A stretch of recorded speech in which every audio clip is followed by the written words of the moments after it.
બહુ સરસ મજાનું આ માતૃભક્તિનું ગીત આપણને આ બંને બાળકોએ સંભળાવ્યું.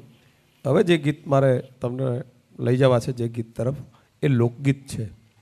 અને આપણા લોકગીતોની તાકાત વિશ્વના કોઈ પણ દેશમાં આપણા લોકગીતો જેવા ગીતો નથી હો સાહેબ, યાદ રાખજો. શું કામ? દુનિયાની કોઈ પણ વાત હોય, એક આપણું જ લોકસંગીત એવું છે કે દુઃખની વાત હોય તો એ ઢોલે રમતા રમતા કરી શકાય સાહેબ. નકર પીડાની વાત છે સાહેબ. દુઃખની વાત કોઈ ગાતા ગાતા ન કે, રોતા રોતા કે. પણ આપણી ભારતીય સંસ્કૃતિ, એમાંય આપણી સૌરાષ્ટ્રની જે સંસ્કૃતિ છે, એ દીકરી પોતાના દુઃખની વાત, પોતાની પીડાની વાત એ હસતા હસતા ઢોલે રમતા રમતા આખા જગતના ચોક માથે ગાઈ શકે, એ તાકાત માત્ર અને માત્ર આપણા લોકસંગીતમાં છે સાહેબ.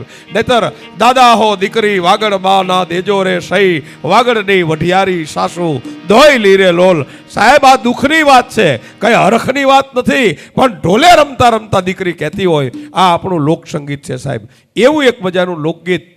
દીકરી પોતાના સાસરે દુઃખી હોય, કેટલું દુઃખ છે, કેવી પીડા છે, એ એના ગીતમાં ઢોલે રમતા રમતા દીકરી રજૂ કરતી હોય. મારી ઊંચા ટીબેરે મારી સાસરુ રે લોલ, અને નીચા છે કાંઈ સાસરિયાના દેશ જો, વીરને કેજો રે તેડા મોકલે. આવું મજાનું રૂડું લોકગીત લઈ આપની સામે માનસી ઠોરિયા, એકવાર જોરદાર તાલીથી આપ વધાવશો આ દીકરીને. બીજી એક વાત કરી દઉં, એક સાહેબ મેં માર્ક કર્યો કરશનભાઈ, આ બધા કલાકારો આવ્યા એમાં સૌથી વધારે સંખ્યા દીકરીઓની જ છે. બોલો, છોકરા 4-5 આવ્યા, કેટલી દીકરીઓ આગળ છે, ખરેખર બહુ આગળ છો. મને ખબર કેટલી બધી દીકરીઓ જ છે. કોરસમાં જુઓ 2-3 દીકરી ઊભી હોય, એક લડતો. છોકરાઓ મારા બેટા એટલા તૈયાર નથી થતા જેટલી દીકરીઓ તૈયાર થાય છે એટલી. ખરેખર હો. હા, તમે SSCના રિઝલ્ટ આવે ને આખા ટોપ 10ના છાપામાં ફોટા આવતા જ તમે જોજો, એમાં 7 દીકરીઓના ફોટા હોય, તઈ લડતા ક્યાંક ખૂણે ખાંસરે પડ્યા હોય. બાકી 7 દીકરીઓ હોય. દીકરીઓ બહુ આગળ છે આ દેશની અત્યારે હો. ખરેખર આપણે કંઈ કરવાની જરૂર જ નથી, દીકરીઓ આગળ જ છે. તાલી પાડો આ દીકરી માટે એકવાર જોરદાર.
લોકગીત લઈને આપની સામે જાગૃતિ જેતપરા, એકવાર જોરદાર તાલીથી વધાવશો. જાગૃતિ જેતપરા.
બીજું એવું એક ગીત મારે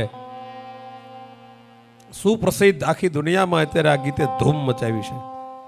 ઝવેરચંદ મેઘાણી જો ન થયા હોત ને તો મને એમ છે કે આપણું લોકસંગીત અત્યારે વામણું બની ગયું હોત સાહેબ. કોઈએ ઝવેરચંદ મેઘાણીને પૂછેલું કૃષ્ણભાઈ કે આ તમારું લોકસાહિત્ય એટલે શું? એટલે ઝવેરચંદ મેઘાણીએ જવાબ આપ્યો હતો ને એ મિત્રો સાંભળવા જેવો છે. લોકસાહિત્ય એટલે એ એક અભણ બોલે અને તમારા જેવા ભણેલા સાંભળે એનું નામ લોકસાહિત્ય સાહેબ.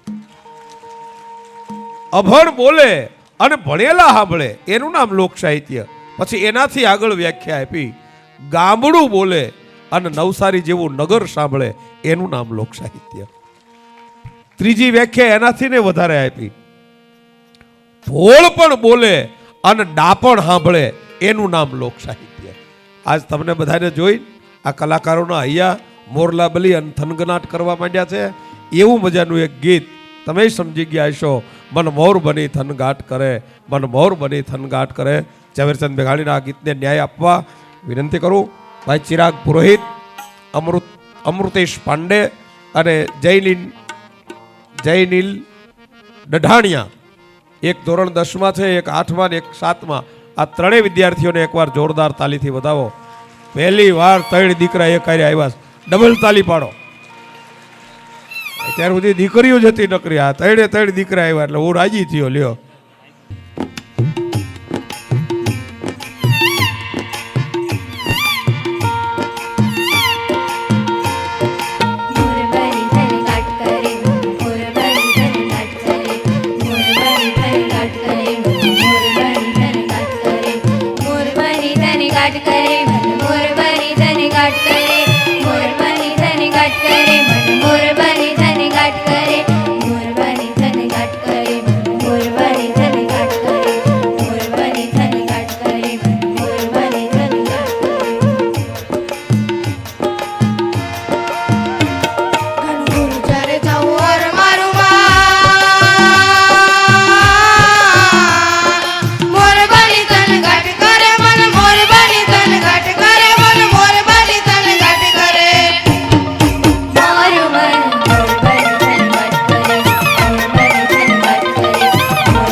કારણ કે આનું આ ગાવું થોડું અઘરું છે. આના આ બધા નોટેશન આના પણ બહુ અઘરા. આ ગીતને ન્યાય આપવો સારા સારા કલાકારોને ગેંગે ફેફે થઈ જાય, મોટા મોટા કલાકારોને. ત્યારે દીકરાઓએ વ્યવસ્થિત એને ન્યાય આપો. અને હવે ફરી પાછી એકવાર જાગૃતિ જેતપરા મજાનું ગીત લઈને આવે છે. સાહેબો રે ગોવાળિયો મારો, સાહેબે રે ગોવાળિયો. આ ગીતે પણ અત્યારે બહુ ધૂમ મચાવેલી છે. એકવાર જોરદાર તાલીથી આપ વધાવી લેશો. જાગૃતિ જેતપરા.